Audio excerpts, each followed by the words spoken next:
ठीक है, तो कुरान के क्या व्यू है इस पे, इवोल्यूशन पे? एव- जो एवोल्यूशन की जो थ्योरी है, वो तो आप उन लोगों को भी मंजूर नहीं है जिन्होंने एवोल्यूशन की थ्योरी प्रमोट की थी। आपको पता है कि अमेरिकन कांग्रेस में ये बहस हो रही है गुज़िश्ता महीने कि हमें अपने स्कूलों में एवोल्यूशन को एज ए फैक्ट नहीं, एज ए थ्योरी पढ़ानी चाहिए, और hmm. Theory always can be true और फॉल्स। ठीक है। हम्म। हम्म। तो जब जिन लोगों को पूरी दुनिया ये कहती है भाई ये सुपर पावर है, ये बहुत ज्यादा इंटेलिजेंट है, ये पूरी दुनिया को चलाते हैं, वहां उनकी कांग्रेस में एवोल्यूशन के सही और गलत होने पर बात हो रही है, तो मैं और आप कौन होते हैं जो एवोल्यूशन के ऊपर आंख बंद करके ये ईमान लाए हुए हैं? अच्छा, अब आ जाइए एवोल्यूशन के ऊपर। नहीं नहीं, किस किस एवोल्यूशन को कांग्रेस हम की आप फैक्ट बात मान, कर रहे हैं? एक सेकंड, किस कांग्रेस की आप बात कर रहे हैं? American? American parliament, American parliament में बात हो रही है? तो अमेरिकन अमेरिकन, पार्लियामेंट में जो, नहीं मैंने किसी मिसाल दी है, चूंकि जो एवोल्यूशन की जो थ्योरी है उसको पूरी दुनिया में प्रमोट किसने किया है? इंडिया ने तो नहीं किया, और देखिए सऊदीया ने नहीं साइंस किया, अलग है किसने और किया? अमेरिका अलग है। आई नो, अमेरिका कोई लेकिन अथॉरिटी नहीं उसको, है। बिल्कुल, कैपिटलिज्म की अथॉरिटी कौन है? कैपिटलिज्म का बहुत प्रोपोनेंट ऑफ ऑब्वियसली अमेरिका है, बट ऐसा नहीं कि अमेरिका अगर खत्म हो जाए तो देखिए, कैपिटलिज्म खत्म हो जाएगा। मैंने ये तो नहीं कहा मैंने ये तो नहीं कहा, मैंने कहा कि कुछ कॉन्सेप्ट्स ऐसे होते हैं जिनके ऊपर कुछ लोगों को या कुछ इलाकों को अथॉरिटी होती है। जिस नहीं, तरीके से अथॉरिटी कैपिटलिज्म पर अमेरिका अथॉरिटी है, नहीं नहीं, जिस साइंस तरीके से साइंस एक अमेरिका ऐसी चीज है जिसके ऊपर किसी की अथॉरिटी नहीं है, किसी की वो अथॉरिटी, उसमें आई नो आगे आई जरूर नो, है। क्या कैपिटलिज्म साइंस का कंपोनेंट नहीं है? साइंस का मतलब सिर्फ ये नहीं है कि आपने कोई डिवाइस बना दिया, साइंस कहते हैं नॉलेज को, कैपिटलिज्म नॉलेज है कि नहीं है? नॉलेज का एक सिस्टम है, एक सिस्टम चल रहा है, उस ठीक पर है। चैलेंजेस उस किए पर जाते हैं तमाम। जब जब बिल्कुल, जब आपने उस पर एक मुल्क को और एक सिविलाइजेशन को अथॉरिटी मान लिया, तो आप उसके दूसरे कंपोनेंट पर भी दूसरे सिविलाइजेशन को अथॉरिटी मान सकते हैं। ठीक है। अब आ जाइए साइंस एवोल्यूशन को पर। मैं इससे बाहर रखूंगा, कि खैर आगे बढ़ते हैं। चलिए एवोल्यूशन पर आ जाइए। एवोल्यूशन को सबसे ज्यादा प्रमोट किसने किया? इंडिया ने किया, सऊदीया ने किया, सीरिया ने किया, पाकिस्तान ने किया, किसने किया? अमेरिका ने किया, वेस्ट ने किया। वेस्ट ने किया। आप अगर वेस्ट ना करता, आप मानते? मैं अगर मेरे पास वो फैक्ट्स लेके आया तो मुझे मानना ही पड़ता, जब मेरे पास डायनासोर का फॉसिल एग्जैक्टली, आएगा मुझे मानना ही पड़ेगा। ठीक है। ठीक है, तो वो आपके पास फैक्ट्स लेकर आए, इसका मतलब वो चैंपियन है, आपसे पहले चैंपियन कर चुके, इसलिए वो आपके पास फैक्ट्स लेकर आए तो आपने मान लिया। ठीक है। अब जो आपसे पहले चैंपियन हो चुका वही खुद कह रहा है कि ये थ्योरी है, फैक्ट नहीं है। तो उस सिस्टम को वो गलत अब प्रूव करे, उससे फर्क नहीं पड़ता। इसका मतलब ये है कि अब थ्योरी के अंदर डाउट आ गया ना, उस कॉन्सेप्ट के अंदर डाउट आ गया। नहीं, देखिए वो आप किसको कोट कर रहे हैं, कौन बंदा ये कह रहा है, उस पर डिपेंड करता है, बट हाँ, ये फर्क नहीं पड़ता। आप देखिए, एक मैं सेकंड इसीलिए कह मान रहा लें, हूं। एक हाँ, सेकंड मान लें कि मैं जो हूं, आपने आपने जो है मुझे कहा कि भाई मेरे जो ये मेरा जो वॉल है, वॉल का कलर रेड है, ठीक है, आपने मुझे बताया, तो उस वक्त जो है मुझे भी रेड जैसा दिखा, और फिर बाद में हमारे बातचीत के दरमियान कुछ वो इस तरह का स्पेशल पेंट है कि वो अब सफेद हो गया। तो अब मैं ये नहीं कहूंगा कि जनाब आपने तो कहा था कि ये रेड है, और आपने शुरू में कहा था, और आपकी ये घर है, आपकी ये इमारत है, तो आप जो कह रहे हैं वही सही होगा। भाई मुझे वो दिख रहा है व्हाइट, तो मैं कैसे मान लूं कि आप वो रेड है? तो लेकिन आपको अगर व्हाइट दिख रहा है ना, तो मुझे भी व्हाइट दिखना जरूरी है। ठीक है, मैं भी ये कहूंगा कि ये व्हाइट, हाँ जी मुझे, मेरे से गलती हो गई, ये व्हाइट है। आपको हम्म, तो दिख रहा है ये व्हाइट और मुझे दिख रहा है रेड, जबकि घर मेरा है, तो आप मेरी मानेंगे, आपकी मानेंगे? तो उस पे जो है फिर हम डिबेट करेंगे और साइंस करेंगे। साइंस में क्या होता है कि फैक्ट्स के बेसिस पे चीजें प्रूव की जाती हैं। आप बताइए कि जो वर्ल्ड है वो कितना पुराना है, और डायनासोर के बोन्स को आप कहाँ पे फिट करते हैं? चूंकि डायनासोर्स के बोन्स कहीं भी फिट करो, बात आती है एवोल्यूशन की। एवोल्यूशन का ताल्लुक नहीं, इंसान आप से पहले होता है ना, आमतौर डायनासोर पर। के हड्डी को तो फिट कर दें। होगा लाखों साल पुराना, एक थ्योरी है, एक थ्योरी है। उसके किसी भी साइंटिस्ट ने ये नहीं कहा कि ये 1 लाख ये 21 जून, एक लाख साल पहले जो 21 जून आई थी उसमें ये डायनासोर यहां मरा था और यहां उसकी दफन हुआ था। एक थ्योरी है, हर एक आदमी अपना साइंस अपने एतबार से कैलकुलेट करती है कि भाई मुख्तलिफ मेजरमेंट से उसके एतबार से हो सकता है कि ये 10,000 साल पहले हो सकता है कि 10 लाख साल पहले हो सकता सर्टेन कुछ नहीं है ना। बात आती है एवोल्यूशन की। जब एवोल्यूशन की इंसान बात करता है ना, तो वो एवोल्यूशन को अपने ऊपर फिट करता है ना, कि वो ये कहता है कि हम पहले बंदर थे ना, अब इंसान बन गए। बंदर जैसे क्रीचर थे, चलो, बंदर एग्जैक्टली नहीं थे। चलिए बंदर जैसे वो कौन थे? वो उस क्रीचर का नाम क्या है? क्रीचर का बहुत सारा नाम है, उसका एक ट्री है, मुझे अभी याद नहीं है, बट मैं अभी तुरंत आपको देख के बताता हूँ। अभी हम जो होमो सेपियंस अपने आप आप को उस कहते हैं। आप उस ट्री के ऊपर बिलीव करते हैं और आपको उसका नाम नहीं पता, ये बड़ी हैरत है। मैं नहीं इस्लाम पर नहीं बिलीव नहीं, करता हूं, मुझे इस्लाम के बारे में पता है। जनाब जनाब तो मेरा नाम सुने, मेरी बात सुने। मेरा नाम क्या है, उज्जवल है या कुछ और है, उससे फर्क नहीं पड़ता। मैं आपसे बात कर रहा हूँ, और मैं जब कोई फैक्ट कहूं तो वो फैक्ट का वैल्यू है, मेरे नाम से कोई फर्क नहीं पड़ता। उसका नाम कल कोई ठीक है, चेंज कर ले, कुछ और कर ले, कोई फर्क नहीं पड़ता। अब मुझे ये बताइए कि वो जो जानवर था जो पहले मतलब जिससे इंसान बना है, वो अब है कि नहीं है? हाँ, हमारा जो आप जानवर की बात कर रहे हैं, तो एक लूसी करके एक नाम दिया गया है उनको, कि भाई ये जो हमारे सबसे जो है वन ऑफ, मतलब उस ट्री में एक एंसेस्टर थे। और आपका जो भी का सवाल है वो, कि वो थे कि नहीं, तो मतलब वो अभी है या नहीं, तो बिल्कुल अभी नहीं है, उनकी डेथ हो चुकी है। उनके पास फॉसिल्स हमें मिलते हैं, उनके जो कॉन्टिन्यूएशन है वो हम हैं। हाँ, वो स्पीसीज हम हैं। क्यों? वो क्यों नहीं है अभी? क्या सारे जितने जानवर थे सब इंसान बन गए? नहीं नहीं, वो उनके जो बच्चे थे सिर्फ वो रह गए हैं, और वो खुद जो है वो मर गए। तो उनके जो बच्चे हैं वो अच्छा, दूसरे तरह के रह गए हैं, वो एग्जैक्टली अच्छा। उनके तरह नहीं एवोल्यूशन, दिखते हैं। एवोल्यूशन एक कंटिन्यूअस प्रोसेस है कि प्रोसेस खत्म हो गया? कॉन्टिन्यूस प्रोसेस है। तो ठीक, इंसान फिर कुछ और क्यों नहीं बनता, वो मर क्यों जाता है? बन सकता है अगर अभी भी हम लड़ाइयां करते रहें, जैसे अभी भी हम सबकी गर्दन उड़ाते रहें और फिर बोले कि भाई सुन ले नहीं। मेरी बात, सुन ले मेरी बात। हम्म। अगर कोई भी गोरा इंसान है, हम कहें कि कोई भी गोरा इंसान हमें पसंद नहीं है, हम उसकी गर्दन उड़ा देंगे। अगर हम इस तरीके से उड़ाते रहें तो जो बच्चे पैदा होंगे वो काले बच्चे ही पैदा होते रहेंगे, और उनकी तादाद बढ़ती जाएगी, और जो व्हाइट्स हैं वो फिर इरेज हो जाएंगे ओवर द टाइम। आप जितनी भी आपकी बातें हैं ना, वो इफ और बट हैं। मैं ये कहता हूं कि सारे इंसान तो नहीं मर रहे, यानी जंग में सारे इंसान तो जंग में नहीं मर रहे हैं। एक बड़ी तादाद ऐसी है जो बगैर जंग के पीसफुली जिंदा है। आप भी जिंदा है, मैं भी जिंदा हूं ना। मैंने कोई जंग देखी ना शायद आपने देखी होगी, जहां तक मेरा अंदाज, मैंने तो नहीं देखी। और मैं समझता हूँ 172 लोग इस वक्त हमें देख रहे हैं, शायद इनमें से एक बड़ी तादाद ऐसी है जिन्होंने कोई जंग नहीं देखी। तो इसका मतलब मेजोरिटी उन लोगों की जो जंगों के का विक्टिम नहीं है। ठीक है। तो अब अगर एवोल्यूशन हमसे पहले, इतना पहले हो चुका कि हम वट एवर जानवर, आप उसको बंदर कहें, बंदर जैसा कहें, हम वहां से इंसान बन गए, तो अब इंसान को भी तो कुछ और बनना चाहिए था ना। वो क्यों नहीं बना अभी तक? एक तो एग्जाम्पल हो कि भाई इंसान शेर बन गया, इंसान गधा बन गया, है ना, उल्लू बन गया, कुछ तो हो। यानी बंदर से इंसान बनना तो नजर आया, इंसान से कुछ और बनना नजर नहीं आ रहा। ये कैसा एवोल्यूशन है? जी मैं बताता हूँ आपको। आपने कई बार देखा होगा, ऐसे बच्चे पैदा होते हैं जिनका जो दिल होता है वो बाहर निकला रहता है, वो बाहर धड़कता रहता है। ऐसे बच्चे देखे होंगे जिनके हाथ ही नहीं होते, पांव ही नहीं होते। ऐसे भी बच्चे होते हैं जिनके छह है, हमारे यहाँ ऋतिक रोशन है, उसकी 6 उंगलियां हैं। तो ऐसे जो है क्रीचर्स पैदा होते रहते हैं ऑल ओवर द आप टाइम। इस आप इनको क्रीचर मानते हैं कि ह्यूमन मानते हैं? ऋतिक रोशन जो है वो क्रीचर है कि ह्यूमन है? वो वो तब तक ह्यूमन है जब तक उसके साथ, दूसरे ह्यूमन के साथ अगर उसके बच्चे पैदा हो सकते हैं, तब तक वो ह्यूमन है। जब वो ऐसा हो जाएगा जब उसके बच्चे पैदा नहीं हो सकते ह्यूमन के साथ, तो उसको नया स्पीसीज कहते हैं। तो ऐसा मुझे कोई इंसान बताइए कि जो इंसान था लेकिन अब वो ह्यूमन नहीं है। जी मैं बताता हूँ। इस पे जाने से पहले मैं एक चीज बता दूं कि जब आप ये पृथ्वी गोल है या चपटी है? वो कैसी भी है, मुझे पहले एवोल्यूशन की तो नहीं बात नहीं, मैं उसी बताइए। पे आ रहा हूँ, मैं आपके ही सवाल पे आ रहा हूँ। तो इसके लिए ये जवाब आप प्लीज दे दें कि आपको दुनिया गोल लगती है या चपटी? हमारी दुनिया हकीकतन गोल है। जी। लेकिन जब आप अपना गेट खोलते हैं, जब आप अपना दरवाजा खोलते हैं, तो आपको क्या गोल दुनिया नजर आती है या चपटी नजर आती है? अगर मेरे घर के आगे दीवार है तो मुझे सीधी नजर आएगी, और अगर मेरे घर के आगे मैदान है और जिसमें अप्स एंड डाउन्स नहीं है तो मुझे दुनिया गोल नजर आएगी।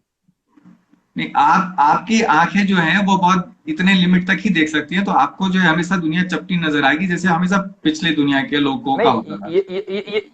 ये कैसे कह दिया आपने? आप एक ऐसे मैदान में खड़े हो जाएं जो बिल्कुल फ्लैट हो, आपको आसमान जमीन से मिलता हुआ नजर आता है कि नहीं?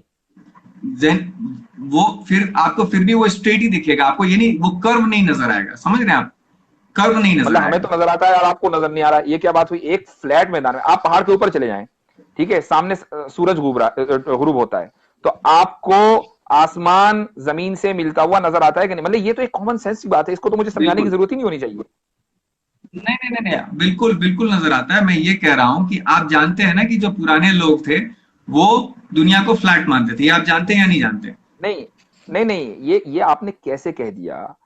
कैसे कह दिया कि पुराने लोग ऐसा करते थे? एक आदमी ने लिख दिया, मसलन किसी साइंटिस्ट ने, कि जी दुनिया जो है वो फ्लैट है, इसका मतलब सारी दुनिया मानती थी कि दुनिया फ्लैट है? जनाब, पूरे हमारी हिस्ट्री पड़ी हुई है, जहाँ पे जो है मतलब गैलीलियो को इसलिए मार दिया एक गया कि वो ये उसकी उल्टी बात करता था। खैर खैर, मेरा पॉइंट, हम वापस से पॉइंट पे मैं आ मैं जाते हैं। मैं मैं मैं सुनिए इस- सुनिए, हम मैं वापस इसीलिए से गैलीलियो मैं इसीलिए मैं सुनिए, गैलीलियो को कह रहा हूं कि एक आदमी ने कह दिया तो इसका मतलब ये नहीं कि सारी दुनिया उसी तरह मानती थी। नहीं, कुछ लोग उसको मानते होंगे, नहीं कुछ मानने हजार लोग वाली मानते थी और होंगे। उसको कत्ल कर दिया गया। खैर खैर, रोमन एम्पायर मानते होंगे। सुनिए, हम दूसरे डायरेक्शन में जा रहे हैं। मेरा पॉइंट बस इतना था कि जब आप दरवाजा खोलते हैं, आपको जितना नजर आता है आप उसके बेसिस पे इंफर करते हैं। तो आपको जितना नजर आता है उसके हिसाब से आपको पृथ्वी फ्लैट लगती है। मैं यहाँ पे जितने तमाम ऑडियंस हैं उनको मैं कहूँ कि अपना दरवाजा खोल के बाहर देखें, ऊंचाई पे भी चले जाएं, तो उनको दुनिया फ्लैट ही नजर आएगी। लेकिन हमें जानकारी ये है कि फ्लैट नहीं है। पॉइंट ये है कि आपकी जिंदगी जो है वो कितनी लंबी है, कितने सालों की है। 100 साल की है। देखिए, मैंने अभी लेकिन आपको कहा कि जब आप दरवाजा खोलते हैं ना, तो आप ये नहीं कहते कि पृथ्वी जो है वो फ्लैट है। आप ये कहते हैं कि जितना मुझे नजर आ रहा है वो फ्लैट है। पृथ्वी तो फिर भी गोली है, वही वही उसकी बेसिस पे आप जितना कहते मुझे हैं। नजर आ रहा है। वही हाँ। वही वही एग्जैक्टली। तो आप जो इंसान को शेर बनते हुए नहीं देख रहे हैं या किसी और क्रीचर में बनते हुए नहीं देख रहे हैं, क्योंकि आपकी जो जिंदगी है ना वो इतनी छोटी सी है, और ये जो जी, कायनात है वो उसकी जिंदगी इतनी बड़ी सी है। तो जब आपकी बहुत जिंदगी अच्छा। इतनी लंबी होती तो आपको नजर आ जाता है कि ऐसे ऐसे जो ये क्रीचर इसमें कन्वर्ट हो रहा है। लेकिन आपके सवाल का मैं एक और जवाब दे दूं, फाइनल जवाब दे देता हूं। एक क्रीचर है, एक स्नेल है, एक वो मैं आपको जगह अभी भेज दूंगा। एक खलीली नाम है उन साइंटिस्ट का। उन्होंने एक क्वांटम थ्योरी और इवोल्यूशन पे एक प्रोग्राम बनाया है, जिसमें वो एक जगह पे, एक आइलैंड पे गए हैं। वहां पे एक स्नेल होता है। जो स्नेल है उसके बॉडी में एक काला रंग का एक मतलब लाइन रहता है, जैसे इस तरीके से एक लाइन रहता है, आपने कार के ऊपर एक लाइन देखा उस तरह का। तो वहां पे जो चिड़िया होते हैं ना, वो जो सफेद होते हैं जिनके ऊपर लाइन नहीं होता है, उनको वो कंफ्यूज नहीं कर पाते, उनको डिटेक्ट कर लेते हैं और उनको उठा लेते हैं और उनको गिराते हैं, उनका मांस खा जाते हैं। लेकिन जिनके ऊपर वो लाइन रहता है उनको डिटेक्ट नहीं वो कर पाते। तो उसका कहने का मतलब ये कि हम आंखों के सामने इवोल्यूशन होते हुए देख रहे हैं कि जो सफेद वाले हैं वो ज्यादा मर रहे हैं और वो उनके बच्चे नहीं पैदा हो रहे, तो वो इवोल्यूशन से बाहर हो रहे हैं। और जो लोगों का वो लाइन है वो लोगों के बच्चे ज्यादा पैदा हो रहे हैं। तो इवोल्यूशन को हम अपने आंखों से देख सकते हैं। मैं उसका रेफरेंस आपको भेज दूंगा। एक तो ये बात बगैर रेफरेंस की, और जब तक कि जाहिर पूरा कॉन्सेप्ट अभी क्लियर नहीं है, बात इंसान पर आ जाए। आपने ये कहा कि चूंकि हमारी उम्र इतनी नहीं है, हम जल्दी मर जाते हैं, तो हम किसी इंसान को किसी दूसरी चीज में एवोल्यूशन के प्रोसेस के थ्रू जाते हुए नहीं देखते। यही मेरा जवाब है कि क्या आपने हम लोगों को बंदर देखा था कि हम बंदर थे, उसके बाद अचानक इंसान हो गए? आपने खुद देखा? वही मैं बता रहा हूँ कि बंदर का हमने नहीं देखा। सामने में जो है ये जिस जिस चीज की मैंने बताई आपको वो है। मैं और ऐसे मतलब ये मैं आपको बता, ये लाइव एग्जांपल है, मतलब अभी हम इसको जो ऑब्जर्व करते लोग हैं। जो लोग एवोल्यूशन को मानते हैं, दरअसल वो कंफ्यूज्ड हैं। क्यों? इसलिए कि वो एवोल्यूशन को, सुनिए मेरी बात सुन लीजिए, वो एवोल्यूशन को बगैर देखे मानते हैं। आपने अपने आप को या मुझे या किसी भी दूसरे इंसान को जिसको आप ये कहते हैं कि वो बंदर था, उसको बंदर नहीं देखा। आप खुद देखते हैं अपनी आंख से कि वो एक इंसान से पैदा हुआ है, ठीक है। दूसरे कि आप किसी एक इंसान को पूरी दुनिया में ये पिन पॉइंट नहीं कर सकते कि भाई ये बंदर था, या आप किसी ऐसे इंसान को नहीं जानते कि जो बंदर था। किसी भी एक इंसान को नहीं, ये आप सिर्फ इस पे बिलीव करते हैं। नहीं, हमें तो सुने, हमें अच्छा नजर ठीक तो है, आता है अपनी बात क्योंकि मुकम्मल जो कर लूं, हड्डियां मिलती मैं हैं। अपनी बात मुकम्मल कर लूं, जबकि जो लोग एवोल्यूशन की थ्योरी पर बिलीव करते हैं, वो हर चीज को ऑब्जर्वेशन के बाद बिलीव करते हैं। एक तरफ तो आप ये कहते हैं कि अल्लाह को इसलिए नहीं मानते कि हम ऑब्जर्व नहीं कर सकते, हम्म। दूसरी तरफ आप एवोल्यूशन को बगैर ऑब्जर्व किए मानते हैं। नहीं नहीं, ये तो हम बिना हिपोक्रेसी है। ऑब्जर्व किए हुए नहीं मानते। हमारे पास बकायदा उनके प्रूफ्स हैं, उनके फॉसिल्स हैं। उन उन हड्डी के बेसिस पे जो है हम मानते हैं कि ये इस तरीके से इवॉल्व हुआ होगा। और अगर आपका एवोल्यूशन का एविडेंस ऋतिक रोशन की छठी उंगली है, तो इससे आप अंदाजा लगा लीजिए कि वो एविडेंस कितना कमजोर है।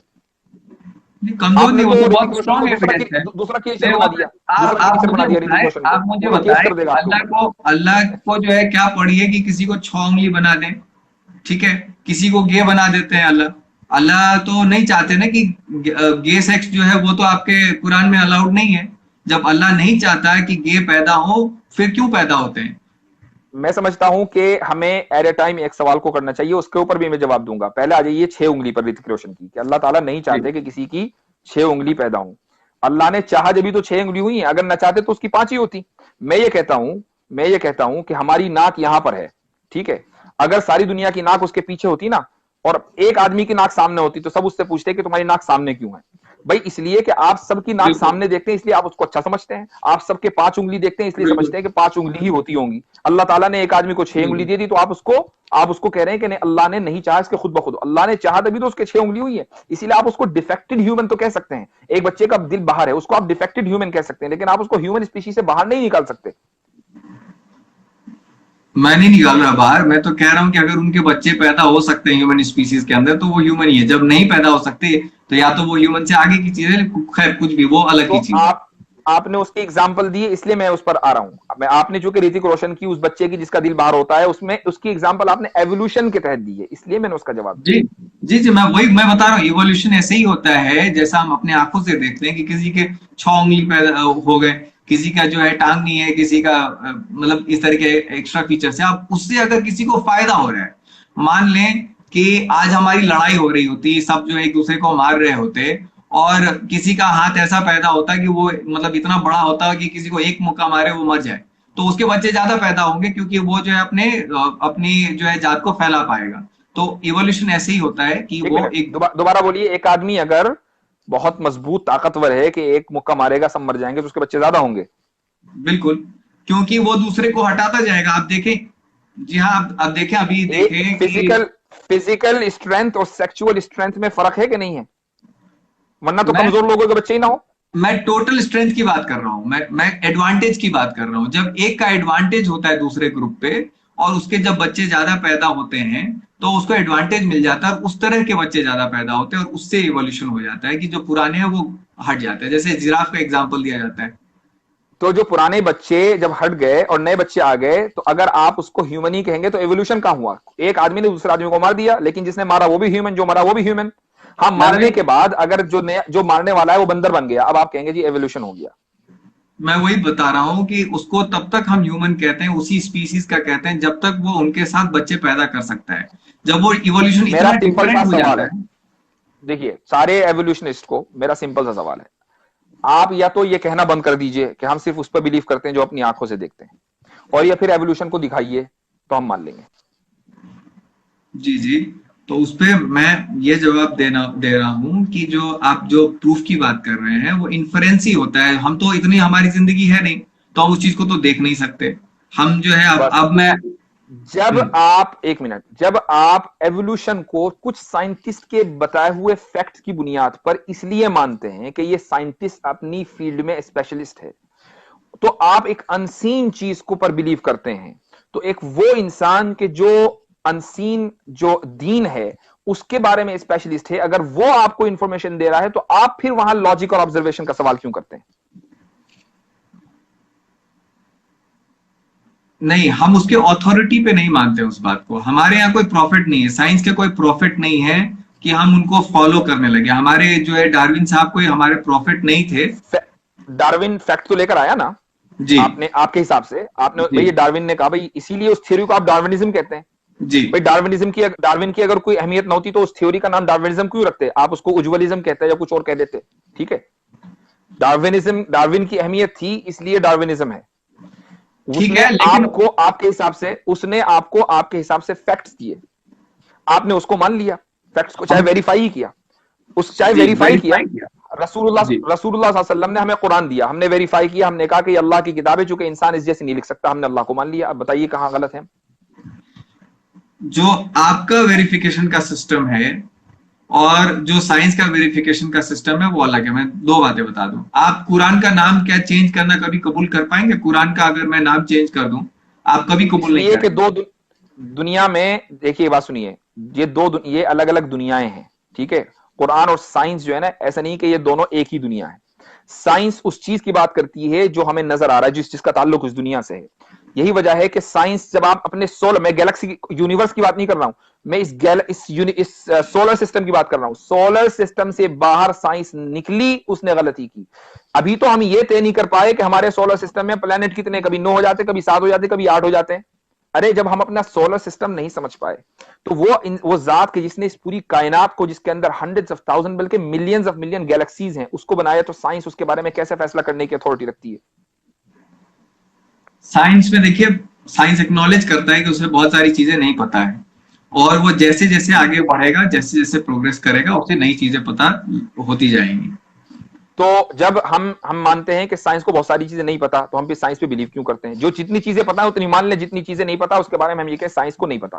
कुरान ये कहता है कि अल्लाह के बारे में उसको हर चीज पता है, तो हम क्यों नहीं मानते कुरान को? वही मैं बता रहा हूँ कि कुरान की जो चीजें हैं वो जिस जिस बेसिस पे आती हैं कि इस तरीके से कम्युनिकेशन आया है आसमान से, ये जो है किताब आई, वो एक एंजल आया, उसने जो है ये बातें एक इंसान को बताई और हमको इस चीज पे मान लेना चाहिए। और मतलब इस तरह की जो बातें हैं ये आपका बिलीफ की बातें हैं, इसकी जो है कोई मतलब टेंजिबल प्रूफ्स नहीं है कि ब्लैक होल देखा है आपने? ब्लैक होल देखा है? नहीं देखा है। किसने बताया आपको? साइंस ने बताया, टीवी नेटवर्क, इन सब इंटरनेट ने बताया। हाँ, तो उस पर तो आपने बिलीव कर लिया। एक टीवी नेटवर्क पे एक न्यूज एंकर बता ब्लैक रहा होल है की कि बकायदा फोटो है, ब्लैक होल की बकायदा फोटो है ना।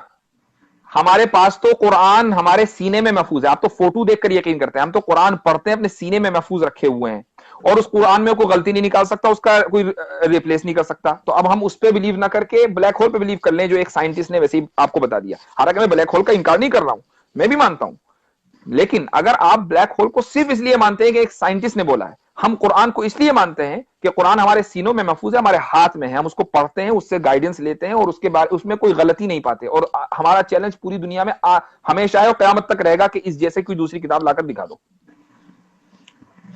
तो उसमें तो मेरा जो ये समझ है वो तो यही कहता है कि जैसे इवोल्यूशन है, इस तरह की चीजें जो है मतलब कुरान में फिट नहीं होती हैं, तो वहां पे तो मुझे कॉन्ट्रडिक्शन नजर आता है। कॉन्ट्रडिक्शन कैसा? जब एवोल्यूशन गलत है तो कुरान में फिट कैसे होगा? जो चीज गलत है वो तो वो कुरान में कैसे फिट होगी?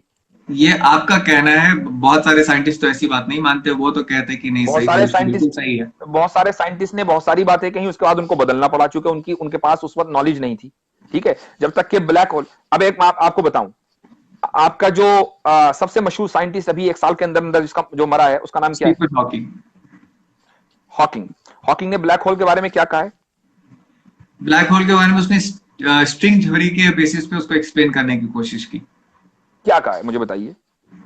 ब्लैक होल के बारे में स्टीफन हॉकिंग का क्या स्टेटमेंट है कि उसमें ग्रेविटी जो है इतना ज्यादा हाई हो जाता है कि वहां से जो है आपका लाइट भी एस्केप नहीं कर सकता है। ठीक है, ब्लैक होल के बारे में जो कॉमन थ्योरी है वो ये है कि अगर वो एक चीज उसमें गिर गई तो वो गिरती रहेगी, राइट? कभी नहीं निकल पाएगी, राइट? हाँ, बाहर नहीं निकल पाएगी। ठीक है, लेकिन स्टीफन हॉकिंग ये कहता है कि even if you trapped in a black hole, never think that there is no way out of it. ये स्टीफन हॉकिंग का स्टेटमेंट है ना, कि अगर आप ब्लैक होल में ट्रैप कर गए तब भी आप ये ना समझें कि there is no way out of it. तब भी उसका कहीं ना कहीं सिरा, इसका मतलब ये कि वो इस बात का कायल है कि हो सकता है कि ब्लैक होल का एक दूसरा एंड हो, जबकि साइंस इसको बिलीव नहीं करती है। क्यों? इसलिए कि साइंस अभी इग्नोरेंट है, साइंस को पता नहीं है।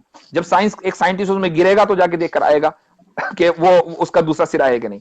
सही। तो मेरे कहने का मकसद ये है कि आपका जो साइंटिस्ट है ना, जो सबसे बड़ा साइंटिस्ट है, वही कंफ्यूज है। कभी तो कुछ कहता है, कभी मरने से पहले कुछ और कह जाता है। कुरान कभी कंफ्यूज नहीं है। कुरान ने जो बात कह दी वो हरफ आखिर है।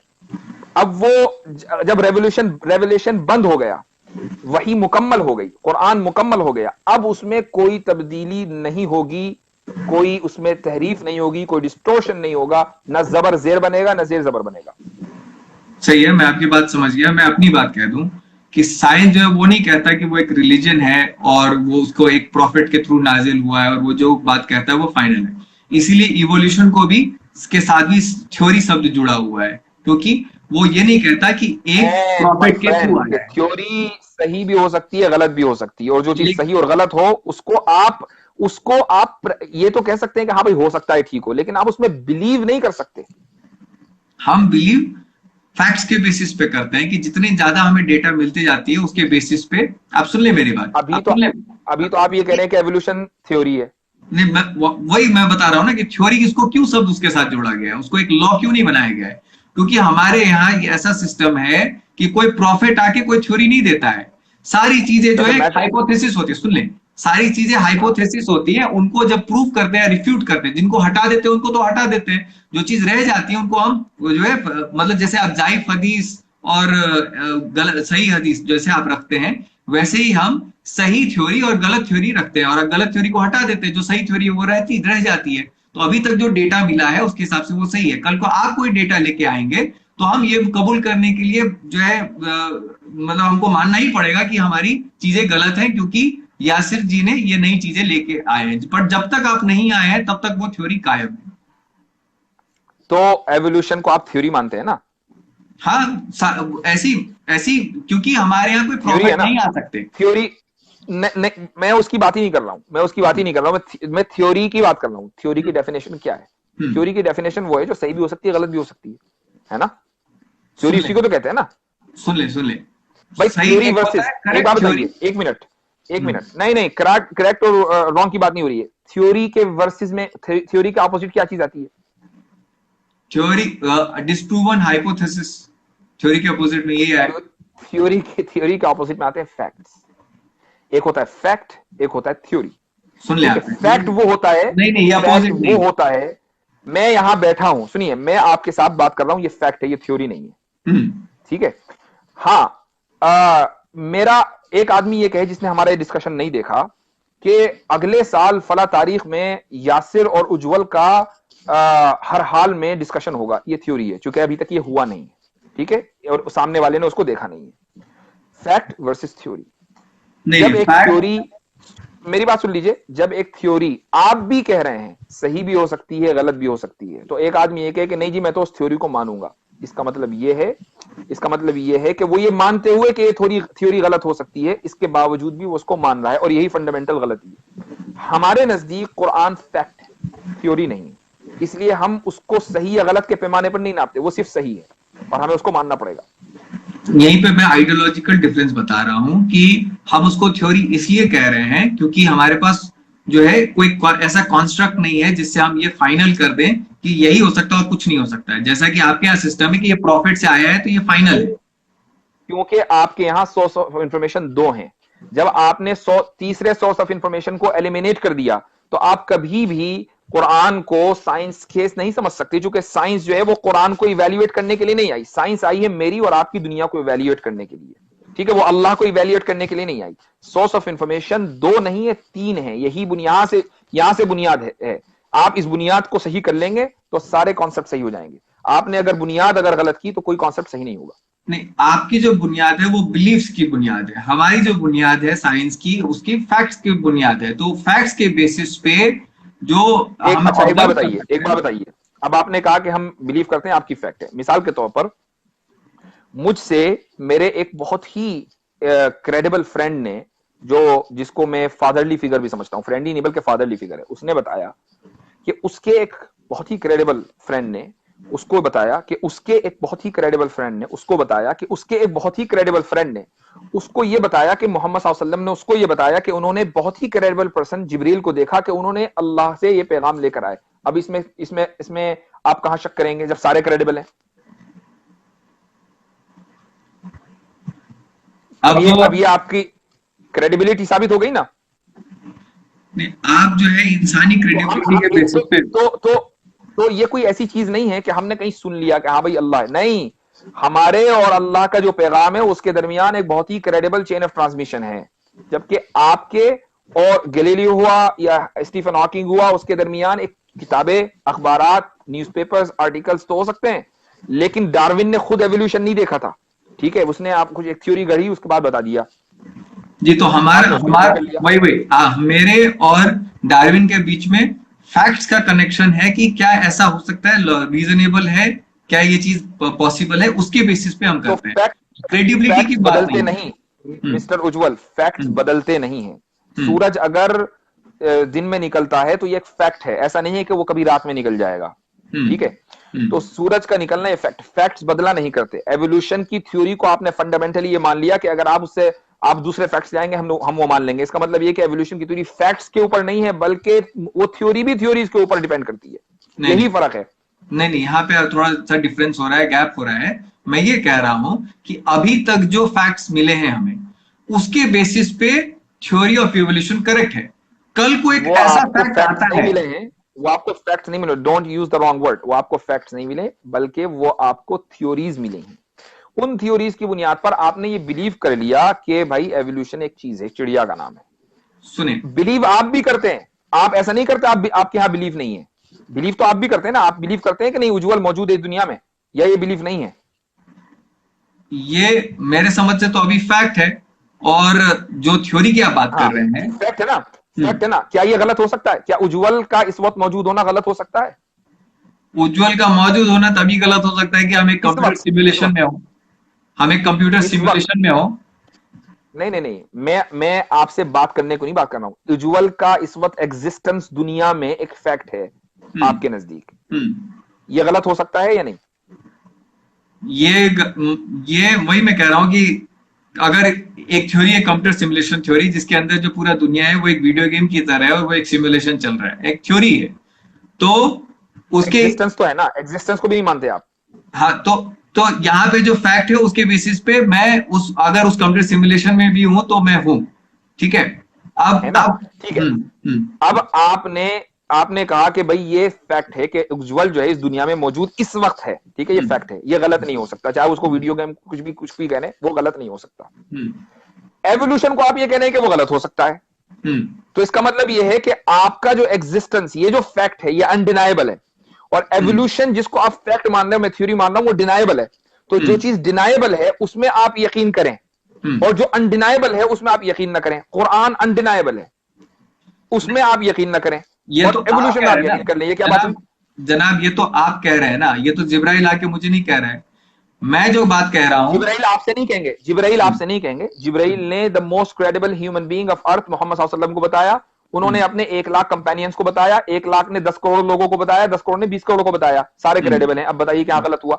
हम्म। ये चीज तो ये चीज तो ये चीज, इसके लिए किसी outer space source of information की जरूरत नहीं है इस चीज को जानने के लिए कि कुरान इस दुनिया में आया है। हम्म। बल्कि जो तरीका एक इंफॉर्मेशन को जानने का, आप खबर अखबार यानी न्यूज देखते हैं आप, तो न्यूज, कोई चीज दुनिया में हो रही है, आप कैसे बिलीव करते हैं भाई? इसलिए कि एक एनडीटीवी एक क्रेडिबल चैनल है, वो बता रहा है कि दुनिया में हुआ है फला हादसा, तो आपने मान लिया। तो इसी तरीके से ये जो चैनल है पूरा, ये क्रेडिबल है हमसे लेकर आप वसल्लम तक के, और उसमें कहीं कोई फर्क नहीं है। हर एक ने बताया कि ये कुरान है, हर एक ने बताया कि कुरान का पहला चैप्टर ये सूरत है, हर एक ने बताया कि पहला चैप्टर यहां से शुरू होगा, किसी ने इसमें का इसका उल्टा नहीं बताया। तो अब आप इसको क्यों नहीं मानते? वो वो क्रेडिबिलिटी हम कैसे मान लें कि वो बंदा जो कह रहा है वो सही कह रहा है, और जो गलत कहने वाला बंदा था उसकी गर्दन ना उड़ा दी गई हो, वो बोल ना पाया हो। इसको हम कैसे मान लें? इसलिए उसलिए इसलिए कि एक बात बताइए कि दुनिया में अगर 1 करोड़ लोग हैं, ठीक है, 1 करोड़ लोग हैं, और सब एक बात कह रहे हैं, तो क्या पॉसिबली सारे झूठ के ऊपर एग्री कर सकते हैं? बिल्कुल कर सकते हैं। कैसे? कोई ना कोई कहीं ना कहीं तो लीक होगा ना, कहीं ना कहीं तो मैं लीक आपको एक होगा। एग्जांपल दे दूं। अगर अगर ऐसा होता, अगर सारे एग्री करते, तो फेक न्यूज का कॉन्सेप्ट दुनिया में नहीं आता। हम जो समझ लेते हैं ना कि ये फेक न्यूज है, सोशल मीडिया पे एक वीडियो चला दी, कुछ लोगों ने यकीन किया, उसके बाद सब लोगों ने कहा कि नहीं नहीं नहीं फेक न्यूज है। चंद महीनों के नहीं, चंद दिनों के अंदर पता चल जाता है कि न्यूज फेक है कि ऑथेंटिक है। कुरान के बारे में हजरत मोहम्मद सल्लल्लाहु अलैहि वसल्लम से लेकर आज तक मिलियंस नहीं, billions of billion human being इस बात पर एग्री करते हैं कि सूरह फातिहा पहला चैप्टर है, उसका पहला लफ्ज अल्हम्दु है। किसी मुसलमान ने ये नहीं कहा कि नहीं नहीं मेरे पास इंफॉर्मेशन गलत है, असल में सारे मुसलमान झूठ बोल रहे हैं, मैं सच बोल रहा हूं। कोई एक मुसलमान लाकर दिखाइए। तो जब इंफॉर्मेशन इसी को कहते हैं कंसिस्टेंसी। आप किसी फेक न्यूज को कैसे वेरीफाई करते हैं? आप देखते हैं कि भाई एक जी न्यूज ने एक खबर चलाई और उसके मुकाबले में एनडीटीवी ने खबर चलाई। आपने कहा भाई एनडीटीवी जो है ना वो ज्यादा मोतबर है और जी न्यूज जो है वो कम मोतबर है। मैं भक्तों की बात नहीं कर रहा हूं, मैं आम बात कर रहा हूं। तो जी न्यूज ने कहा कि जी न्यूज कम मोतबर है, इसलिए आपने कहा भाई ये फेक न्यूज है, कॉन्ट्रडिक्शन हो रहा है, हम एनडीटीवी की बात मानेंगे। इसका मतलब ये हुआ कि आप किसी भी न्यूज को जांचने के लिए क्रेडिबिलिटी मेयार है, ठीक है, क्रेडिबिलिटी मेयार है। अच्छा, अब क्रेडिबिलिटी दो तरीके से होती है। नंबर एक, या तो ये कि एक आदमी हो और आपने उसको कभी झूठ बोलते हुए नहीं देखा हो, तो आपको हर हाल में मानना पड़ेगा भाई जब उसने कभी झूठ नहीं बोला तो आज ही क्यों बोलेगा। एक तो तरीका ये है। या ये कि वो इतनी बड़ी तादाद हो कि जो पॉसिबली झूठ के ऊपर एग्री ना कर सकती हो। इस्लाम का जो कुरान हम तक आया है वो दोनों तरीके से आया है। मोहम्मद सल्लल्लाहु अलैहि वसल्लम को कभी उनके दुश्मनों ने झूठ बोलते हुए नहीं देखा, तो वो आप क्यों झूठ बोलेंगे? और मोहम्मद सल्लल्लाहु अलैहि वसल्लम ने वो किताब इतनी बड़ी तादाद को दी कि जो पॉसिबली झूठ के ऊपर एग्री नहीं हो सकती, तो अब झूठ उसको आप क्रेडिबल क्यों नहीं मानते? बात यह है। ठीक है, ये आपका जो है सोचने का तरीका है, बट मेरा सोचने का तरीका इसके ऊपर ये है कि मैं तो दो चीजें देखता हूँ। अब मैं तो मुझे तो या मैं तो जैसे आपको आपके साथ में बात कर रहा था पहले कि उस समय जो लोगों की सोचने की शक्ति थी, उस समय जो है प्रॉफेट मोहम्मद को लगा हो कि भाई इनको जो है अभी समझ में नहीं आएगा, मुझे अल्लाह का जो है बात इनको कहना पड़ेगा कि ये जो मैं चीजें कह रहा हूँ इनके भलाई के लिए कह रहा हूँ। लेकिन अगर मैं कह दूं कि अल्लाह नहीं है तो ये मेरे बातों पे विश्वास नहीं करेंगे, एक दूसरे को मार काट के ये मर जाएंगे। इससे बेहतर है कि आपका ये इनको। सोचना आपका ये सोचना फैक्ट है कि थ्योरी? मेरा ये सोचना थ्योरी। गलत हो सकती है, सही भी हो सकती है ना? बिल्कुल बिल्कुल बिल्कुल 100%। ठीक है, हम जो कह रहे हैं वो फैक्ट है, इसलिए कि उसकी एक चेन है, पूरा चैनल है। तो आपकी थ्योरी तो सही हो चुकी है, आपको ऐसा लग रहा है, और हमारा फैक्ट गलत हो, ये तो नाइंसाफी है। आप तो क्रेडिबिलिटी के बेसिस पे बात कर रहे हैं ना। आप तो जिब्राइल की जो पहली बात कर रहे हैं वो तो आप क्रेडिबिलिटी के बेसिस पे बात कर रहे हैं कि उसको उसने जिसको पहली बार कहा और उसने फिर दूसरी बार जिसको कहा वो क्रेडिबल है, इसीलिए आप उसको सही मान रहे हैं। लेकिन तो अब आपको क्रेडिबल नहीं लग रहे हैं, वो झूठे लग रहे हैं ना? उसकी कोई तो दलील होगी ना। हमने ये कहा कि भाई मोहम्मद सल्लल्लाहु अलैहि वसल्लम ने कभी झूठ नहीं बोला, चूंकि उनके दुश्मनों की टेस्टिमनी उनके हक में है। यानी जब तक कि इस्लाम आप सल्लल्लाहु अलैहि वसल्लम के पास हजरत जिब्रील नहीं आए थे, 40 साल की उम्र में आए हैं, तो 40 साल जो आप सल्लल्लाहु अलैहि वसल्लम ने मक्के में गुजारे हैं, तो उनके जो कबीला था, जो जो वहां पर मक्के में जो लोग रहते थे, वो उनको जो टाइटल देते थे वो था as-सादिक अल-अमीन। सादिक के माने है ट्रूथफुल, अमीन के माने ट्रस्टवर्थी। ठीक है, तो जब उनको एक कॉमनली पूरी सोसाइटी के अंदर ट्रस्टवर्थी और ट्रूथफुल कहा जाता था, तो अचानक एक आदमी जो 40 साल तक कभी ना झूठ बोला हो एकदम झूठ बोल दे, वो भी इतना बड़ा, तो पॉसिबल नहीं है ना। मैं उसको इस बेसिस पे सोचता हूँ, मतलब आप मैं मान लीजिए कि अभी आपके ऊपर जो है ना एक आपके ऊपर एक हमला हो जाता है और एक आपके गर्दन पे कोई तलवार रख देता है, और आपके जो है मान ले आपके जो परिवार के लोग हैं, आपके जो दोस्त हैं, वो आपके ही कमरे में एक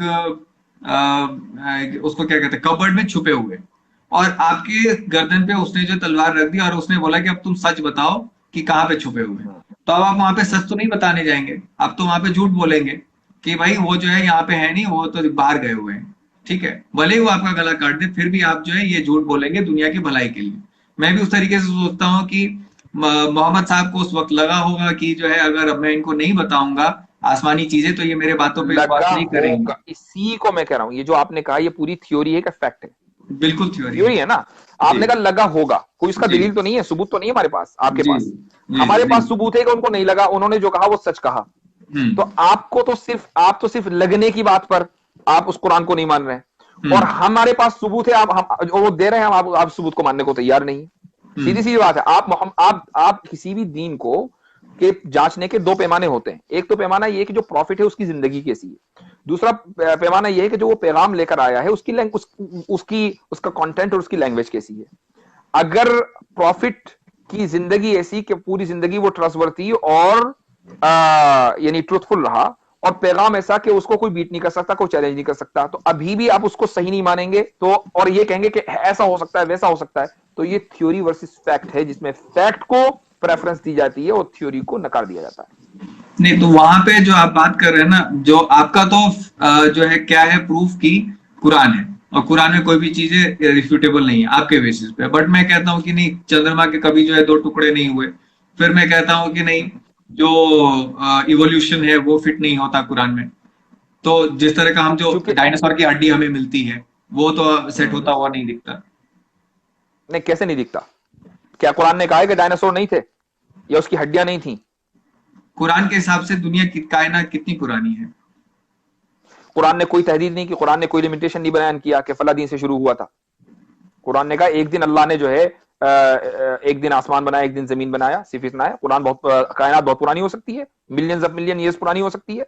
तो डायनासोर का जिक्र है कुरान के अंदर। किसी चीज का जिक्र ना होना उसके मौजूद होने की ना होने की तो दलील नहीं है। चूंकि कुरान डायनासोर्स के लिए तो नहीं आया, कुरान हिस्ट्री की किताब नहीं है, तो हमें पता, अल्लाह को पता है कि हम साइंस के जरिए डायनासोर्स का पता लगा लेंगे, तो अब उसको बताने की क्या जरूरत है कि डायनासोर्स थे? ठीक है। तो लेकिन मतलब इतनी बड़ी चीज जो है वो कुरान के अंदर नहीं है, लेकिन आप छोटी छोटी चीजें जो है गिनाते हैं कि देखो इंसान जो है जो स्पर्म है वो कैसे जो फीटस बनता है वो तो कुरान में लिखा हुआ है। बट डायनासोर की चीज जो है वो बाद में जब इंसान काफी दिनों बाद खोजता है वो नहीं लिखा इसलिए हुआ। कि इंसान को मरे हुए डायनासोर्स की जरूरत नहीं है, लेकिन इंसान को यह जानने की जरूरत है कि एक इंसान कैसे बनता है। हर इंसान को यह तो पता लगेगा, उसका उसकी जिंदगी में पहला सवाल यह होगा कि मैं कहां से आया हूं और मैं कहां जाऊंगा। हम्म। पहला सवाल ये नहीं होता कि दुनिया में डायनासोर्स थे कि नहीं थे, हम्म। या ये पहला सवाल है। अगर पहला हम्म। सवाल ये होता ना हर इंसान का कि दुनिया में डायनासोर्स थे, तो कुरान में डायनासोर्स का जिक्र होता। कुरान में डायनासोर का जिक्र इसलिए नहीं है कि हमारा पहला सवाल ये नहीं है। हमारा पहला सवाल ये कि मैं कहां से आया हूं, मैं कहां जाऊंगा, और मैं ये जो जिंदगी में गुजार रहा हूं ये मैं कैसे गुजारूं, और इन तीनों का जवाब कुरान ने दिया है। ठीक है। ठीक है। अच्छा, ये जो जिंदगी है आप इसको बताते हैं कि ये सिर्फ एक टेस्ट है और कुछ भी नहीं है, और इस टेस्ट के लिए जो आपको स्कोर किया जाएगा, मतलब इस जिंदगी का मकसद बस जो है ये टेस्ट अच्छे से पास करना है। तो दूसरी जिंदगी का क्या मतलब है फिर, उसका क्या पर्पस है? जब आप एग्जाम में आपने मसलन एक डिग्री ली बायोलॉजी के, आपने पढ़ी, उसमें आप साइंटिस्ट बन गए। आपने क्यों पढ़ा? इसलिए कि आप एक अच्छी जिंदगी गुजार सके, ठीक है, आपकी एक अच्छी जॉब हो, हैंडसम सैलरी हो, और आप आसानी के साथ बड़ी कार हो, जबरदस्त बैंक बैलेंस हो। इसका मतलब ये कि आप एक अच्छी लाइफ जो है वो देखना चाहते हैं, जिसमें जो जिस वजह से आपने पढ़ा है। यही वजह है कि जो कम पढ़े लिखे लोग हैं, यूजुअली अगर उनके पास खानदानी दौलत नहीं होती तो उनको अच्छी जॉब नहीं मिलती, उनकी जिंदगी वैसी नहीं होती जो अमीरों की होती है। ऐसे ही इस दुनिया में जो इंसान आया है, वो कोई भी इंसान, दुनिया का सबसे अमीर इंसान हो, दुनिया का सबसे गरीब इंसान हो, टेंशन फ्री नहीं है। टेंशन उसके पास है, परेशानियां उसके लगी हुई है, नुकसान उसको भी होता है, ठीक है। तो अल्लाह ताला ने ये दुनिया बनाई एक एग्जाम के लिए कि आप इस एग्जाम सेंटर में बैठे, कामयाब अगर हो गए तो आपको आगे वो जिंदगी आने वाली है जो टेंशन फ्री है, जिसमें ना मौत है और ना ही किसी चीज के खोने का खौफ है, और हर वो चीज मिलनी है जो आपकी ख्वाहिश है। इस दुनिया में आपको वो चीज नहीं मिल सकती जो आप चाहते हैं। बहुत सी चीजें ऐसी थी आप चाहते हैं नहीं मिल सकती। बिल गेट्स दुनिया का सबसे अमीर आदमी है, अगर चाहे कि पूरी दुनिया में खरीदूं नहीं खरीद सकता, है ना। जी तो जी हम जी। जो आगे की जिंदगी है उसका मकसद ये है कि हम वो किसी भी टेंशन से फ्री होकर अपनी ख्वाहिश के मुताबिक जिंदगी गुजारें, चूंकि इस जिंदगी को हमने अपने क्रिएटर की ख्वाहिश के मुताबिक गुजारा है। बस यही फर्क है। ओके, बट मतलब क्या करेंगे वहां पे? मतलब मुझे क्या चाहिए, ये चीजें चाहिए, मतलब बस कंज्यूम करते रहेंगे? मतलब मकसद क्या है? लोग कहते हैं ना क्यों कि इस आप जिंदगी में अगर आप हम एक सवाल सुन ले, जैसे आप मुझे कुछ लोग कहते हैं कि यार तुम एथिस्ट हो, तुम्हारा मकसद क्या है, मतलब कि इस तरह की सवाल करते हैं। तो मैं वही सवाल करता हूँ आपसे, फिर आपको जो दूसरी दुनिया में मतलब सारी चीजें मिल जाएंगी, मकसद क्या होगा जिंदगी का? एक चीज मिसाल के तौर पर, मुझे एक गाड़ी मिली जो इस वक्त दुनिया की सबसे अच्छी गाड़ी है, राइट। तो वो सबसे एक्सपेंसिव है, सब बेस्ट लग्जरी गाड़ी है। अब ये तो नहीं है कि इसके बाद कोई दूसरी अच्छी गाड़ी नहीं बनेगी। एक अच्छी गाड़ी आ गई, उसके बाद अगला मॉडल अगले साल का आ गया। अब मैं चाहूंगा कि यार 2017 के बजाय 2018 का मॉडल ले लूं, तो 2018 का जो मॉडल होगा वो 2017 से तो बेहतर होगा। तो ये जो एडवांसमेंट है, यही मेरा पर्पस है। तो उस दुनिया में जब हम चले जाएंगे तो ऐसा नहीं है कि अब आपको सब चीज मिल गई, अब क्या, नो, उसके अंदर भी एडवांसमेंट होना है, और वो होते रहना है, और वो अनलिमिटेड नंबर और अनलिमिटेड टाइम के लिए होता रहेगा। ये एडवांसमेंट ही हमारा पर्पस है। ओके। और जब आपको ये पता है कि ये मुझे हर हाल में मिलेगा, तो इसका मतलब आपको कोई टेंशन नहीं है, आपको खोने का कोई खौफ नहीं है। इस दुनिया में 2017 की जो गाड़ी चला रहा है, उसको ये श्योरिटी नहीं है कि 2018 का मॉडल उसको हर हाल में मिलेगा। मुमकिन है कि ना मिले, मुमकिन है कि वो फौरन गरीब हो जाए और उसको खरीद ना सके। वहां ऐसा नहीं होगा। ये फर्क है। ठीक है, लेकिन बस मतलब यही एडवांसमेंट करते रह जाएंगे, और मतलब अल्टीमेट मकसद क्या होगा, मतलब अल्टीमेटली क्या करना है जिंदगी के साथ दूसरी दुनिया में? अब इस दुनिया में आपको अल्टीमेटली क्या करना है, मुझे बताइए। नहीं, आपके हिसाब से तो ये करना है कि कयामत के दिन में अपने पॉइंट्स जो है अच्छे रखने हैं, ताकि दोजख में ना मैंने जाए। तो अपना पॉइंट बता दिया। मैं आपका पूछा हूं, चूंकि आप तो एथिस्ट हैं, किसी चीज में बिलीव नहीं करते, तो आप मुझे बताइए कि आपका अल्टीमेट गोल क्या है लाइफ का। सही। मेरा अल्टीमेट गोल ऑफ लाइफ यही है कि मैं इंसानों को जो है सच के तरफ लेके जाऊं, और उसको क्यों? ये रियलाइज कराऊं। जी। हाँ, उसको ये बोलिए क्यों, रियलाइज क्यों कराऊं सच, राइट। कि अकेले जो है जिंदगी का कोई मतलब नहीं है। अगर मैं सिर्फ इस पूरे कायनात में मैं अकेला इंसान होता, तो मैं अभी किससे लाइव में बात कर रहा होता? कौन यहाँ पे कमेंट कर रहा होता, मैं फोटो लगा के कहाँ पे लगाता, और मतलब मेरे पास सारी तमाम चीजें आ जाए पर फिर भी उसका कोई मतलब नहीं होता। तो इंसान को ये समझने की जरूरत है कि अकेले उसका कोई मतलब नहीं है, हम एक दूसरे के लिए हैं इस कायनात में, और हमको एक दूसरे की जिंदगी जो है वो बेहतर बनानी है, यही जिंदगी है। और हम जो है सबको गरीबी से गुर्बत से निकाल पाए, सबकी जिंदगी बेहतर कर पाए, इसी के लिए हमें काम करते रहना है। जिंदगी बेहतर करना आपका मकसद है, दो लफ्जों में मैं कहूंगा, है ना, अपनी और सारी दुनिया की जिंदगी बेहतर करना आपका मकसद है, ठीक है। जी जी। अब सबकी जिंदगी बेहतर हो गई, हम्म आप मकसद में कामयाब हो गए। हम्म अब आप पूछेंगे भाई अब मेरी जिंदगी क्या मकसद है, तो अब आपसे कोई ये कहेगा अब आप मर जाएं इसलिए कि आपकी जिंदगी का मकसद तो पूरा हो गया, हम्म।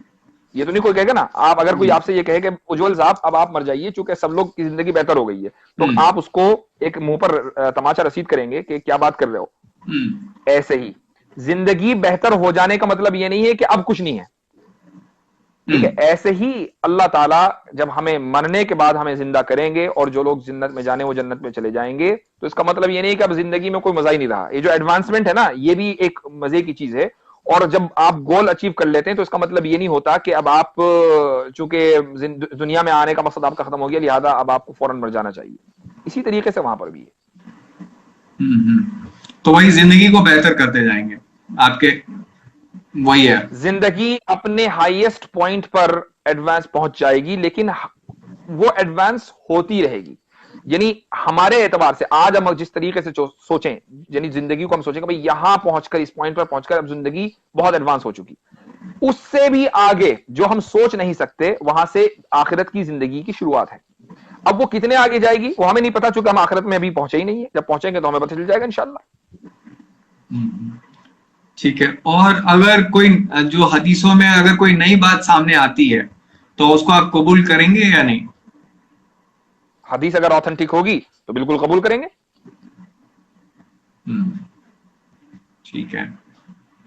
ठीक है। और अच्छा, आप इससे पहले आप बात कर रहे थे, मैं एक बस पॉइंट नोट कर दूं कि एक इंसान जो है मतलब कान से सिर्फ सुन सकता है, तो चमगादड़ एक स्पेशल केस है जो कि अपने कानों से देखता है बेसिकली, मतलब उसको जो है ठीक है। वो पूरा मैप क्रिएट करता है। तो इम्पोर्टेंट मेरा पॉइंट ये है कि आपके हिसाब से जो अल्लाह है वो इस दुनिया में कैसे आए फिर, अगर सब चीज को बनाने की जरूरत है? दोबारा बोलिए, आपके हिसाब से अल्लाह को किसने बनाया? अल्लाह को किसी ने भी नहीं बनाया, ये क्या सवाल हुआ? कि क्रिएटर को अगर किसी दूसरे क्रिएटर ने बनाया हो तो उसको क्रिएटर को ही कहेंगे, वो खुद क्रिएशन है। तो वो खुद ब खुद आ गया? कहां से? वही मैं कह रहा हूं कि वो उसका एग्जिस्टेंस क्या है? हाँ, नहीं नहीं, मैंने पूछा आपसे, आपने कहा वो खुद ब खुद आ गया, कहां से? वही वही तो मैं आपसे सवाल कर रहा हूं कि वो जो है, अगर आप कह रहे हैं कि उसको किसी ने नहीं बनाया, तो इसका मतलब है कि वो मतलब खुद ब खुद एग्जिस्ट करता है, और उसको जो है किसी को मतलब खुद ब खुद है वो। एक मिनट, ये बताइए कि आपने कंप्यूटर बनाया है ना, तो क्या कंप्यूटर के अंदर बैठे हैं आप या कंप्यूटर के बाहर बैठे हैं? बाहर बैठा हूं। अल्लाह ने टाइम बनाया है, तो वो टाइम के अंदर कैसे बैठेगा? वो टाइम के बाहर है। अल्लाह ने स्पेस बनाया है, ये जो पूरा मकान है, पूरा यूनिवर्स है, वो यूनिवर्स में क्यों बैठेगा? वो यूनिवर्स के बाहर है। तो जब वो टाइम बनाने के बाद टाइम से बाहर है, तो आप उसको ये नहीं कह सकते कि वो फला टाइम में तो था, उससे पहले नहीं था। ठीक है। जब कंप्यूटर बनाने वाला कंप्यूटर से बाहर है तो टाइम बनाने वाला टाइम के अंदर कैसे होगा? ठीक है। तो बट उसका भी तो एक टाइम होगा ना, उसका भी तो एक स्पेस होगा जिसमें वो है। ये क्या बात हुई? अभी मैंने आपसे कहा कि जब कंप्यूटर बनाने वाला कंप्यूटर में नहीं है तो टाइम बनाने वाला टाइम में नहीं है, टाइम से पहले है। और जब उस जो टाइम, आप उसको ये नहीं कह सकते कि भाई इतने मिलियन साल पहले अल्लाह ताला था, उससे पहले नहीं था। क्योंकि जब आप कितने भी पीछे जाएंगे, आप मिलियन बिलियन ट्रिलियन जिलियन चले जाएं, वो टाइम है। उस टाइम को बनाने वाला अल्लाह है। तो जो बनाने वाला है टाइम का, वो कभी टाइम में नहीं होगा बल्कि टाइम के बाहर होगा। और जो टाइम के बाहर होगा आप उसको टाइम से जज नहीं कर सकते। इसलिए आप ये नहीं कह सकते कि अल्लाह कब आया, चूंकि जो कब का सवाल है ये उसके लिए होगा जो टाइम के अंदर है, ना कि उसके लिए जो टाइम के बाहर है। तो मतलब कुछ ऐसी चीजें हैं जो खुद मतलब हमेशा से रह सकती हैं, वो हमेशा से है, ये आपका कहने का कुछ तात्पर्य ऐसी है? चीज नहीं, सिर्फ अल्लाह। कुछ ऐसी चीज नहीं, सिर्फ अल्लाह, सिर्फ क्रिएटर। हम्म। मैं अगर उसी तरीके से कहूं कि ये कायनात जो है वो हमेशा से है और इसको किसी ने नहीं बनाया, तो उसमें कितने का फर्क पड़ रहा है? नहीं तो आप अगर ये ना कहें कि अगर या मगर, आप ये कहिए कि है हमेशा से। आप क्यों थ्योरी को लेकर चलते हैं? आप फैक्ट्स के ऊपर बात कीजिए ना। आप ये कहिए कि भाई ये कायनात हमेशा से है, अब हम ये कहेंगे उसकी दलील दीजिए। जनाब, साइंस जो है वो ऐसे ही चलता है, थ्योरी पे ही चलता है। अलग अलग थ्योरी दिए जाते हैं, जिसको आप रॉन्ग प्रूव कर देते हो उसको हटा दिए जाते हैं, और जो सही रह जाते हैं वो रह ठीक जाते है, हैं। तो आप ये कहिए कि भाई हमारी थ्योरी के एतबार से कायनात हमेशा से है, अब हम ये कहेंगे भाई आप दलील दो, तो आप दलील दीजिए। हम्म। नहीं, मेरा जो है मेन पॉइंट आपको कहने का ये था कि जैसे खुदा हमेशा से हो सकता है, वैसे ही ये कायनात हमेशा से क्यों नहीं हो सकती है? क्योंकि कायनात क्रिएटर नहीं है, कायनात क्रिएशन है। आप वरना तो ये कहना पड़ेगा जिस तरीके से कंप्यूटर बनाने वाला है, इसी तरीके से जिस दिन पैदा हुआ था उस दिन कंप्यूटर भी पैदा हो गया था। उसने बड़े होकर पढ़ाई की, उसके बाद उसने वो इंजीनियर बना, यहां तक कि उसको एबिलिटी हुई कि उसने कंप्यूटर ईजाद किया। तो ऐसा ही ये है। तो अल्लाह, कायनात हमारे लिए क्रिएटर नहीं है, क्रिएशन है। उसके लिए जरूरत है कि एक टाइम से वो शुरू हो। ठीक है, एक टाइम से वो शुरू होगा और उसी को हम क्रिएशन पॉइंट कहेंगे। अल्लाह क्रिएट है, वो टाइम बाउंड नहीं है। ठीक है, वो टाइम बाउंड नहीं है, अब लेकिन जनाब एक सेकंड, अब एक चीज और, मेरे ख्याल से हमें बात करते हुए 2.5 घंटे हो गए हैं, और जी जी मेरा इरादा था कि आधा घंटा आपसे बात करूंगा, जी जी। लेकिन I would like to continue. मेरे कुछ प्री एंगेजमेंट्स हैं, तो या तो ये कि टाइम सेट कर लें किसी और वक्त, और या फिर आप अपने सवाल और लिख लीजिए, और उसके बाद इंशाल्लाह फिर ऑनलाइन होंगे। जी जी जी, ठीक है, आपने काफी समय दिया, उसके लिए बहुत बहुत शुक्रिया। मैं बस एक पॉइंट जो है आपसे पूछ लूं कि मतलब आपके समझ से जैसे अल्लाह का कोई शेप नहीं है, अल्लाह का कोई ड्राइंग नहीं है, पेंटिंग नहीं है, लेकिन अल्लाह जो है उनको गुस्सा भी आता है, वो सोचते भी हैं, तो ये कैसे है, ये कैसे फिट होता है? ये किसने कहा कि अल्लाह सोचते हैं? ये तो हमने नहीं कहा कभी। उन्हें गुस्सा आता है, खफा होते हो? गुस्सा जो है, ये हम उसको ट्रांसलेट करते हैं। अल्लाह की फीलिंग, अल्लाह इमोशंस फ्री है। हाँ, अल्लाह ताला की मर्जी और नाराज, ये यानी इसको आप कह लीजिए कि इसको इंग्लिश में कहेंगे प्लेजर और डिसप्लेजर। यानी अगर हम अल्लाह की मर्जी के मुताबिक करें तो अल्लाह ताला हमें जन्नत में भेजेगा, और अगर अल्लाह ताला की मर्जी के खिलाफ इंसान करता है तो वो जहन्नम में जाएगा। अल्लाह ताला को एक ही वक्त में रहम आना और एक ही वक्त में गुस्सा आना, ये इस बात की दलील है कि अल्लाह क्रिएटर है। एक आदमी को एक ही वक्त में गुस्सा और एक ही वक्त में मोहब्बत नहीं हो सकती, या तो वो गुस्सा होगा एक इमोशन होगा या दूसरे इमोशन में होगा। अल्लाह ताला दोनों चीजें अगर एक साथ कर रहा है, यही क्रिएटर होने की दलील है उसकी। ठीक है, ठीक है, मैं एक आखिरी सवाल कर लूं बस छोटा सा, कि मेरे समझ से ये जैसे बहुत सारे, जैसे काबा में जो वो पत्थर मारते हैं तीन पिलर्स पे, जैसे वो जो है एक सिंबल सिंबल है, क्या बोलते हैं, शैतान के, तो उसी तरीके से अगर क्या खुदा भी जो है या अल्लाह भी जो है, वो एक इलाहत है, वो एक सिंबलिज्म है? नहीं, इसलिए कि शैतान क्रिएटर नहीं है। जो क्रिएशन है उसका सिंबल हो सकता है, नो प्रॉब्लम। ठीक है, क्रिएटर जो है वो सिंबल फ्री है, वो शेप फ्री है। तो हम इस बात को मान लें कि अल्लाह के अलावा पूरी कायनात जो है वो ऐसी है कि जिसको हम देख सकते हैं, छू सकते हैं। हो सकता है कि अभी तक वहां तक ना पहुंचे हों। जो शैतान है जिसको हम कंकरियां मारते हैं हज में, तो वो भी क्रिएशन है, क्रिएटर नहीं है, इसलिए उसका एक सिंबल है। अल्लाह ताला का कोई सिंबल नहीं है। ठीक है, अल्लाह ताला का सिंबल आपके सिस्टम में नहीं है, हिंदुइज्म में जो है बहुत सारे वो बुद्ध की पूजा करते हैं। खैर, मेन पॉइंट ये है कि आप ये कह रहे हैं कि अल्लाह का कोई शेप नहीं है और वो सबसे फ्री है, लेकिन वो एक फिजिकल किताब जो है वो भेज सकते हैं, मतलब वो सोचते हैं, मतलब किसी लेवल पे तो वो सोचते हैं ना, कुछ करते हैं, दिमाग में उनके कुछ चलता है।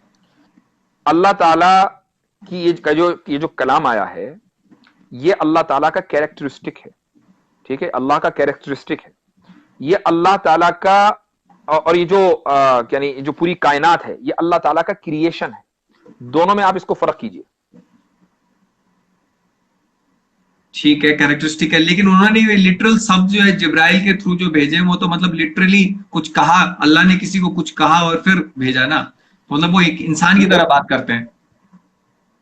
नहीं, ये क्या जरूरी है कि इंसान की तरह बात करें? क्या बात करना सिर्फ इंसान के साथ लिमिटेड है? क्या जानवर बात नहीं करते? इंसान के साथ तो लिमिटेड नहीं है ना। तो ठीक इसका है, मतलब ये कि जो इंसान नहीं है वो भी बात कर सकता है। तो अल्लाह ताला जो इंसान नहीं है बल्कि इंसान का खालिक है, क्या वो बात नहीं कर सकता? ठीक है, लेकिन वो बात करते हैं, मतलब उन्होंने जो है जिब्राइल को कुछ कहा, जिब्राइल ने आके फिर जो है मोहम्मद साहब को कुछ कहा। ठीक है, मतलब यही यही सोच है, मतलब। बिल्कुल बिल्कुल, अल्लाह ताला ने पैगाम भेजा जिब्राइल के जरिए, जिब्राइल ने वो पैगाम लेकर आए आप वसल्लम के पास। जी, ठीक है, ठीक है। धन्यवाद यासिर साहब, आपने इतना जो है वक्त दिया हमें, बहुत ही हम टाइम से आगे चले गए और फिर भी जो है आपने समय दिया, तो बहुत बहुत शुक्रिया। शुक्रिया बहुत बहुत। जी, इंशाल्लाह सी फिर यू बात अगेन। करेंगे आपसे। धन्यवाद बहुत जरूर। बहुत। जी, टेक केयर, बाय बाय।